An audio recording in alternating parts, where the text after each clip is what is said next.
Hi all, welcome back to Haramya Krishna YouTube channel. ಎಲ್ಲರೂ ಹೇಗಿದ್ದೀರಿ? I hope ಎಲ್ಲರೂ ಚೆನ್ನಾಗಿದ್ದೀರಾ ಅಂತ ಅನ್ಕೊಂತೀನಿ. ಇನ್ನು ಯಾರೆಲ್ಲ ನನ್ನ ಚಾನಲ್ನ ಸಬ್ಸ್ಕ್ರೈಬ್ ಮಾಡದೆ ನೋಡ್ತಾ ಇದ್ದೀರಾ, ಪ್ಲೀಸ್ ಒಂದು ಸಬ್ಸ್ಕ್ರೈಬ್ ಮಾಡಿ. ಹಾಗೆ ವಿಡಿಯೋನ ಎಲ್ಲೂ ಸ್ಕಿಪ್ ಮಾಡಿದೆ ನೋಡಿ.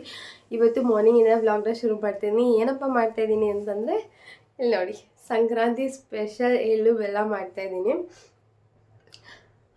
ಅಂಗಡಿಯಲ್ಲಿಂದ ತೊಗೊಬರೋದಕ್ಕಿಂತ ಮನೇಲಿ ಮಾಡಿ ತಿನ್ನೋದ್ರಲ್ಲಿ ಇರೋ ಟೇಸ್ಟ್ ಅಂತೂ ಸಖತ್ತಾಗಿರುತ್ತೆ.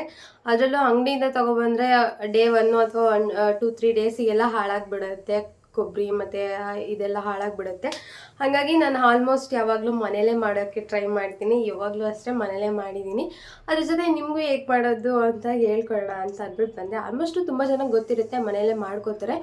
ಕೆಲವೊಬ್ಬರು ಟೈಮ್ ಇರಲ್ಲ ಅಂತ ಮಾಡಲ್ಲ, ಕೆಲವೊಬ್ಬರು ಮಾಡಿದ್ರೆ ಸ್ಟೋರ್ ಮಾಡಿ ಇಟ್ಕೊಳ್ಳೋಕ್ಕೆ ಹೆಂಗೆ ಮಾಡೋದು ಏನು ಅನ್ನೋದು ಗೊತ್ತಿರಲ್ಲ, ಕರೆಕ್ಟಾಗಿ ಪ್ರೊಸೀಜರ್ ಗೊತ್ತಿರಲ್ಲ. ಹಾಗಾಗಿ ಮಾಡೋಲ್ಲ ಅಷ್ಟಾಗಿ ತುಂಬ ಜನ. ಅದಕ್ಕಾಗಿ ಇವತ್ತು ನಾನು ಮನೆಯಲ್ಲೇ ಹೇಗೆ ಮಾಡ್ಕೊಳ್ಳೋದು ಅಂತ ತೋರಿಸೋಣ ಅಂತ ಅಂದ್ಕೊಂಡು ತೋರಿಸ್ತಾ ಇದ್ದೀನಿ. ಹಾಗೆ ಇದು ಏನಿಲ್ಲ ಅಂದರೆ ಒಂದು 15ಇಂದ 1 ಮಂತ್ವರೆಗೂ ಆರಾಮ್ಸೆ ನಾವು ಸ್ಟೋರ್ ಮಾಡ್ಬೋದು. ಒಂದು ಏರ್ ಟೈಟ್ ಕಂಟೈನರಲ್ಲಿ ಹಾಕ್ಬಿಟ್ರೆ ನಿಜವಾಗ್ಲೂ ಒಂದು 15ಇಂದ 30 ಡೇಸ್ವರೆಗೂ ಆರಾಮ್ಸೆ ಮಾಡ್ಕೋಬೋದು. ಬನ್ನಿ ಹೇಗೆ ಮಾಡೋದು ನೋಡ್ಕೊಂಬರೋಣ. ಮೊದಲಿಗೆ ಒಂದು ಕೊಬ್ಬರಿನ ತೊಗೊಂಡಿದ್ದೀನಿ. ಕೊಬ್ಬರಿ ತೊಗೊಂಡು ಅದನ್ನು ಮೇಲ್ಗಡೆ ಸಿಪ್ಪೆ ಏನಿದೆಯಲ್ಲ ಅದನ್ನು ಮಾತ್ರ ತೆಗಿತಾ ಇದ್ದೀನಿ. ಅದನ್ನು ಮಾತ್ರ ತಗೊಳ್ಳಿ. ಯಾಕಂತಂದರೆ ಇದು ಸೇಮ್ ಅಂಗಡಿಯಲ್ಲಿ ನಾವು ಯಾವ ರೀತಿ ಮಾಡ್ತೀವಲ್ವ ಅದೇ ಥರ ಇರುತ್ತೆ ಟೇಸ್ಟು. ಹಾಗಾಗಿ ಇದು ಮೊದಲಿಗೆ ಈ ಸಿಪ್ಪೆ ಎಲ್ಲ ಏನಿದೆಯಲ್ವ ಅದನ್ನೆಲ್ಲ ತಕ್ಕೋಬೇಕು. ಇದೇನು ಕಾಯಿ ತುರಿಯೋದಿದೆಯಲ್ವ ಅದನ್ನು ಫುಲ್ಲು ಸ್ಮಾಲ್ ಒಂದು ಇದು ಬರುತ್ತಲ್ಲ, ಹೋಲ್ಸ್ ಬರುತ್ತಲ್ಲ, ಅದರಲ್ಲಿ ನೀವು ಈ ಥರ ತಗೋಬಿಡಿ. ನೋಡಿ ಇವಾಗ ಏನೋ ಮಾಡ್ಕೊಂಬಿಟ್ಟೆ ತುರಿಯೋಕೆ ಹೋಗಿ, ನೀವು ಹುಷಾರಾಗಿ ನೋಡ್ಕೊಂಡು ಮಾಡ್ಕೊಳ್ಳಿ. ಅದಾದಮೇಲೆ ನೀಟಾಗಿ ಅದು ಫುಲ್ಲು ಅಂದರೆ ಪೂರ್ತಿ ಎಲ್ಲ ಮೇಲ್ಗಡೆ ಎಲ್ಲ ಹೋಗ್ಬಿಟ್ಟು ವೈಟ್ ಮಾತ್ರ ಉಳಿಬೇಕು. ಅಷ್ಟನ್ನ ನೀವು ತುರ್ಕೋಬೇಕು. ಅಂದರೆ ಪೂರ್ತಿ ಜಾಸ್ತಿ ತುರಿಬೇಡಿ, ಬರೀ ಮೇಲ್ಗಡೆ ಸಿಪ್ಪೆ ಮಾತ್ರ ಹೋಗಬೇಕು. ಆ ಥರ ನೀಟಾಗಿ ತೊಯ್ಬೇಕು. ನೋಡಿ ಇಷ್ಟ ಆದರೆ ಸಾಕು. ಸೆಂಟ್ರಲ್ಲಿ ಏನಾದರೂ ಅಲ್ಲಲ್ಲೇ ಒಂಚೂರು ಇದ್ದರೆ ಏನಾಗಲ್ಲ. ಅದಾದಮೇಲೆ ಈ ಥರ ನೀವು ಚಿಕ್ಕ ಚಿಕ್ಕದಾಗಿ ಪೀಸ್ ಮಾಡ್ಕೊಳ್ಳಿ. ನಿಮಗೆ ಯಾವ ಸೈಜಲ್ಲಿ ಬೇಕೋ ಆ ಸೈಜಲ್ಲಿ ಪೀಸ್ ಮಾಡ್ಕೊಳ್ಳಿ. ನಾನು ರ್ಯಾಂಡಮಾಗಿ ಯಾವ್ದು ಸೈಜ್ ಬರುತ್ತೋ ಆ ಸೈಜಲ್ಲಿ ಈ ಥರ ಕಟ್ ಮಾಡ್ಕೊಂಡಿದ್ದೀನಿ. ನಿಮಗೆ ಎಷ್ಟು ಬೇಕೋ ಅಷ್ಟನ್ನು ನೀವು ನೋಡಿಕೊಂಡು ಕಟ್ ಮಾಡ್ಕೊಳ್ಳಿ. ನಾನಿಲ್ಲಿ ಒಂದೇ ಕೊಬ್ಬರಿ ಹಾಕ್ತಾಯಿದ್ದೀನಿ. ಯಾಕಂತಂದರೆ ಹಬ್ಬದ ದಿನಕ್ಕೆ ಮಾತ್ರ ಆಗೋ ಥರ ಮಾಡ್ತಾಯಿದ್ದೀನಿ. ನಾನಿಲ್ಲಿ ಒಂದೇ ಕೊಬ್ಬರಿ ಹಾಕ್ತಾಯಿದ್ದೀನಿ. ಮತ್ತು ಒಂದು 2ರಿಂದ 3 ಅಚ್ಚು ಬೆಲ್ಲನ ಹಾಕ್ಕೊಳ್ತಾ ಇದ್ದೀನಿ. ಅದನ್ನು ಅಷ್ಟೇ ಬೆಲ್ಲನೂ ಸ್ಮಾಲಾಗಿ ಕಟ್ ಮಾಡ್ಕೋಬೇಕು. ಸುಮ್ಮನೆ ಅದು ಪೌಡರ್ ಮಾಡಿ ಹಾಕೋದಕ್ಕಿಂತ ಈ ಥರ ಮೇಲೆ ಕಟ್ ಮಾಡಿಬಿಟ್ಟು ಹಾಕಿದ್ರೆ ತುಂಬ ಚೆನ್ನಾಗಿರುತ್ತೆ. ಆವಾಗವಾಗ ಸೆಂಟ್ರಲ್ಲಿ ಆ ಬಾಯಿಗೆ ಸಿಗ್ತಾಯಿದ್ರೆ ತುಂಬ ಅಂದರೆ ತುಂಬ ಚೆನ್ನಾಗಿರುತ್ತೆ ಟೇಸ್ಟು. ಹಾಗಾಗಿ ಈ ಥರ ಕಟ್ ಮಾಡ್ಕೊತಾ ಇದ್ದೀನಿ. ನೀವು ಈ ಥರ ಕಟ್ ಮಾಡ್ಕೊಳಕ್ಕಾಗಿಲ್ಲ ಅಂತಂದರೆ ತುಂಬ ಪೌಡರ್ ಮಾಡಬೇಡಿ, ದೊಡ್ಡದಾಗಿ ಹಾಗೇ ಹಾಕ್ಬೋದು. ನಾನಿಲ್ಲಿ ಹಚ್ಚ ಬೆಲ್ಲದಲ್ಲಿ ಈ ಥರ ಕಟ್ ಮಾಡ್ಕೊತಾ ಇದ್ದೀನಿ.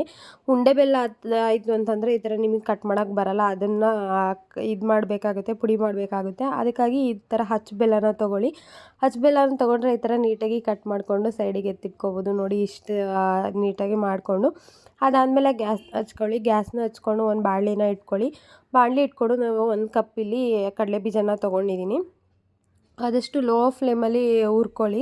ಹೈ ಫ್ಲೇಮಲ್ಲಿ ಆಯ್ತಂದರೆ ತುಂಬ ಕಪ್ಪಾಗಿಬಿಡುತ್ತೆ. ತುಂಬ ಕಪ್ಪಾಗಿದ್ರೆ ಅದು ನೋಡೋಕ್ಕೂ ಚೆನ್ನಾಗಿ ಅನಿಸಲ್ಲ, ಮತ್ತು ತಿನ್ನಬೇಕಾದ್ರೂ ಅಷ್ಟೇ ಒಂದು ಸ್ವಲ್ಪ ಕಹಿ ಅಂತ ಅನಿಸುತ್ತೆ. ಹಾಗಾಗಿ ಸ್ವಲ್ಪ ನೀಟಾಗಿ ಹುರ್ಕೊಳ್ಳಿ. ಅದಾದಮೇಲೆ ಇಲ್ಲಿ ನಾನು 1 ಕಪ್ ಆಗೋಷ್ಟು ಬಿಳಿ ಎಳ್ಳನ್ನು ತೊಗೊಂಡಿದ್ದೀನಿ. ಬಿಳಿ ಎಳ್ಳು ತೊಗೊಂಡು ಅದು ಸ್ವಲ್ಪ ಕಲರ್ ಚೇಂಜ್ ಆಗಬೇಕು, ಮತ್ತು ಅದು ಸ್ವಲ್ಪ ಚಿಟಪಟ ಅಂತ ಸಿಡಿಯುತ್ತೆ. ಆ ಸಿಡಿಬೇಕಾದ್ರೆ ತೆಗೆದುಬಿಡಿ. ತೆಗೆದು ಪಕ್ಕದಲ್ಲಿ ಬೇರೆ ಬೌಲಿಗೆ ಟ್ರಾನ್ಸ್ಫರ್ ಮಾಡ್ಕೊಳ್ಳಿ. ಅದಾದಮೇಲೆ ಇಲ್ಲಿ 1 ಕಪ್ ಆಗೋಷ್ಟು ಹುರ್ಗಡ್ಲೆನ ತೊಗೊಂಡಿದ್ದೀನಿ. ಹುರ್ಗಡ್ಲೆನೂ ಕೂಡ ಡ್ರೈ ರೋಸ್ಟ್ ಮಾಡ್ಕೋಬೇಕು. ಇದು ಪೂರ್ತಿ ಎಲ್ಲನೂ ಡ್ರೈ ರೋಸ್ಟ್ ಮಾಡ್ಕೊಬೇಕು. ಅದಾದಮೇಲೆ ನೀವೇನು ಕೊಬ್ಬರಿನ ಕಟ್ ಮಾಡಿ ಇಟ್ಕೊಂಡಿರ್ತೀರಲ್ಲ ಅದನ್ನು ಈ ಥರ ಹಾಕ್ಕೊಳ್ಳಿ. ಕೊಬ್ಬರಿ ಯಾಕೆ ಈ ಥರ ಡ್ರೈ ರೋಸ್ಟ್ ಮಾಡ್ಕೊಳ್ಳೋದು ಅಂತಂದರೆ ತುಂಬ ದಿನ ಸ್ಟೋರ್ ಮಾಡ್ಕೋಬೋದು, ಮತ್ತು ಯಾವುದೇ ಕಾರಣಕ್ಕೂ ಹಾಳಾಗಲ್ಲ, ಮತ್ತು ಬೂಸ್ಟ್ ಬರೋದು ಆ ಥರ ಎಲ್ಲ ಆಗಲ್ಲ. ಜಾಸ್ತಿ ಹೈ ಫ್ಲೇಮಲ್ಲಿ ಇಟ್ಕೊಬೇಡಿ, ಲೋ ಫ್ಲೇಮಲ್ಲಿ ಇಟ್ಕೊಂಡು ಸ್ವಲ್ಪ ಕಲರ್ ಚೇಂಜ್ ಆಗಬೇಕು ಅಷ್ಟೇ. ಅಷ್ಟು ಮಾಡಿಕೊಂಡ್ರೆ ಸಾಕಾಗುತ್ತೆ. ಅದಾದಮೇಲೆ ಅದನ್ನು ಬೇರೆ ಕಡೆ ಟ್ರಾನ್ಸ್ಫರ್ ಮಾಡ್ಕೊಳ್ಳಿ ಒಂದು ಬೌಲಿಗೆ. ಅದಾದಮೇಲೆ ನೀವು ಯಾವ ಬೌಲಲ್ಲಿ ಮಾಡ್ಕೋತೀರಲ್ಲ ಆ ಥರದ್ದು ಒಂದು ಬೌಲು ಅಥವಾ ಒಂದು ಪಾತ್ರೆ ಏನಾದರೂ ತೊಗೊಂಡು ನೋಡಿ ಇಷ್ಟು ಐಟಮ್ ನಾವೇನು ಡ್ರೈ ರೋಸ್ಟ್ ಮಾಡಿ ಇಟ್ಕೊಂಡಿರ್ತೀವಲ್ಲ ಅಷ್ಟು ಐಟಮನ್ನು ಒಂದು ಸರಿ ಸಪ್ರೇಟಾಗಿ ಇಟ್ಕೊಳ್ಳಿ. ನಾನಿಲ್ಲಿ ಜೀರಿಗೆ ಮತ್ತು ಸ್ವೀಟ್ ಎಲ್ಲನೂ ಅಂಗಡಿಯಿಂದ ತೊಗೊಬಂದಿದ್ದೀನಿ. ಒಂದೊಂದು ಪ್ಯಾಕೆಟ್ ತೊಗೊಬಂದಿದ್ದೀನಿ ಅಷ್ಟೇ. ಅದು ಏನಿಲ್ಲನೋ ಒಂದು 10 ರೂಪಾಯಿಗೆಲ್ಲ ಸಿಕ್ಬಿಡುತ್ತೆ. ಅದಾದಮೇಲೆ ನಾವೇನು ಹುರಿದಿಟ್ಕೊಂಡಿದ್ವಲ್ವ ಕಡಲೆ ಬೀಜ ಅದನ್ನು ಸಿಪ್ಪೆ ತಕ್ಕೊಂಡು ಅದನ್ನು 2 ಭಾಗ ಮಾಡಿ ಹಾಕ್ಕೊತಾ ಇದ್ದೀನಿ. ಅದಾದಮೇಲೆ 1 ಕಪ್ಪು ಕೊಬ್ಬರಿ, 1 ಕಪ್ಪು ಎಳ್ಳು, ಅದಾದಮೇಲೆ 1 ಕಪ್ಪು ಹುರಿಗಡಲೆ, 1 ಕಪ್ಪು ಇದು ಏನಂತಾರೆ ಇದಕ್ಕೆ ಸ್ವೀಟಿಗೆ ಗೊತ್ತಿಲ್ಲ ನನಗೆ. ಆಮೇಲೆ ಇದು 1 ಕಪ್ಪು ಜೀರಿಗೆದು ಸ್ವೀಟು, ಅದಾದಮೇಲೆ 1 ಕಪ್ಪು ಕಲ್ಲು ಸಕ್ಕರೆ ಚಿಕ್ಕದು, ಅದಾದಮೇಲೆ ಏನು ಮಿಠಾಯಿ ಅಂತ ಬರುತ್ತಲ್ವ ಅದು, ಮತ್ತು 1 ಕಪ್ ಆಗೋಷ್ಟು ಬೆಲ್ಲನ ಹಾಕ್ತಾಯಿದ್ದೀನಿ. ಅದೆಷ್ಟನ್ನು ಹಾಕ್ಕೊಂಡು ನೀಟಾಗಿ ಮಿಕ್ಸ್ ಮಾಡ್ಕೊಳ್ಳಿ. ಟೇಸ್ಟು ಅಂದರೂ ನಿಜವಾಗ್ಲೂ ನೀವು ಅಂಗಡಿಯಲ್ಲಿ ತೊಗೊಬಂದರೆ 1 ದಿನ 2 ದಿನ ಇಟ್ಟರೆ ಸಾಕು, ಅದು ಕೊಬ್ಬರಿ ಎಲ್ಲ ಬೂಸ್ಟ್ ಬರೋದು ಆ ಥರ ಆಗ್ತಾಯಿರುತ್ತೆ. ಮತ್ತು ಕಡಲೆ ಬೀಜದ್ದು ಅಷ್ಟೇ ಟೇಸ್ಟು ಸ್ವಲ್ಪ ಚೇಂಜ್ ಆದಂಗೆ ಅನಿಸುತ್ತೆ. ಹಾಗಾಗಿ ನೀವು ಮನೇಲಿ ಈ ಥರ ಎಲ್ಲನೂ ಡ್ರೈ ರೋಸ್ಟ್ ಮಾಡಿಬಿಟ್ಟು ಹಾಕ್ಕೊಂಡು ಮಾಡ್ಕೊಳ್ಳಿ. ನಿಜವಾಗ್ಲೂ ತುಂಬ ಅಂದರೆ ತುಂಬ ಚೆನ್ನಾಗಿರುತ್ತೆ. ಟೈಮ್ ಕೂಡ ಏನು ಜಾಸ್ತಿ ಹಿಡಿಯಲ್ಲ, ತುಂಬ ಚೆನ್ನಾಗಿ ಮಾಡ್ಕೊಬೋದು, ಬೇಗನೂ ಮಾಡ್ಕೊಬೋದು. ಅದ್ರ ಜೊತೆಗೆ ಏನಪ್ಪ ಅಂದರೆ ಒಂದು 15ರಿಂದ 30 ದಿನ ಅಂತೂ ಕಂಪಲ್ಸರಿ ಇಟ್ಕೊಂಡು ತಿನ್ಬೋದು ನಾವು, ಅಷ್ಟು ಚೆನ್ನಾಗಿರುತ್ತೆ. ಒಂದು ಸರಿ ಮನೇಲಿ ಟ್ರೈ ಮಾಡಿ. ಈ ಸರಿ ಸಂಕ್ರಾಂತಿ ಹಬ್ಬಕ್ಕೆ ಮನೆಯಲ್ಲಿ ಟ್ರೈ ಮಾಡಿಬಿಟ್ಟು ನನಗೆ ಕಮೆಂಟಲ್ಲಿ ತಿಳಿಸಿ ಅದೆಲ್ಲ ಹೇಗೆ ಬಂದಿತ್ತು ಅಂತ ಹೇಳ್ಬಿಟ್ಟು, ಮತ್ತು ಎಷ್ಟು ಟೈಮ್ ತೊಗೊಂಡ್ರೆ ಇದು ಮಾಡೋಕ್ಕೆ ಅಂತ ಅಂದ್ಬಿಟ್ಟು ನನಗೆ ಕಮೆಂಟಲ್ಲಿ ತಿಳಿಸಿ. ನೀವು ಕಾಯೆಲ್ಲ ತುರ್ಕೋಬೇಕಾದ್ರೆ ಸ್ವಲ್ಪ ಹುಷಾರಾಗಿರಿ ಅಂತ ಹೇಳ್ತೀನಿ. ಅದಾದಮೇಲೆ ನೋಡಿ ತುಂಬ ಅಂದರೆ ತುಂಬ ಚೆನ್ನಾಗಿ ಬಂದಿತ್ತಿದು. ಒಂದು ಸರಿ ಟ್ರೈ ಮಾಡಿ ನೋಡಿ.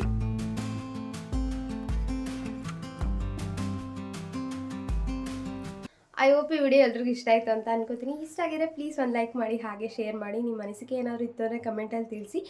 ಮತ್ತಷ್ಟು ಸಿಂಪಲ್ ರೆಸಿಪಿಗಾಗಿ ಹಲಮೆ ಕೃಷ್ಣ ಯೂಟ್ಯೂಬ್ ಚಾನಲ್ನ ಸಬ್ಸ್ಕ್ರೈಬ್ ಮಾಡಿ. ಹಾಗೆ ಇವತ್ತಿಂದು ಎಳ್ಳು ಬೆಲ್ಲನ ಮನೆಯಲ್ಲಿ ಟ್ರೈ ಮಾಡಿ ಹೇಗೆ ಬಂದಿತ್ತು ಅಂತ ಹೇಳೋದನ್ನು ಮರಿಬೇಡಿ. ಸೇಮ್ ಅಂಗಡಿಯಲ್ಲಿ ಏನು ನೀವು ತೊಗೊಬರ್ತೀರೋ ಅದ್ರ ಬದಲಿಗೆ ಮನೆಯಲ್ಲೇ ನ್ಯಾಚುರಲ್ ಆಗಿ ಮಾಡ್ಕೊಳ್ಳಿ. ತುಂಬ ಅಂದರೆ ತುಂಬ ಚೆನ್ನಾಗಿರುತ್ತೆ. ಹಾಗೆ ಹಬ್ಬದ ವಾತಾವರಣ ಕೂಡ ಹೆಚ್ಚಾಗುತ್ತೆ ಅಂತ ಹೇಳ್ತಾ ಎಲ್ರಿಗೂ ಸಂಕ್ರಾಂತಿ ಹಬ್ಬದ ಹಾರ್ದಿಕ ಶುಭಾಶಯಗಳು. Thank you all. ನಿಮ್ಮ ಸಪೋರ್ಟ್ ಯಾವಾಗಲೂ ಹೀಗೆ ಇರಲಿ.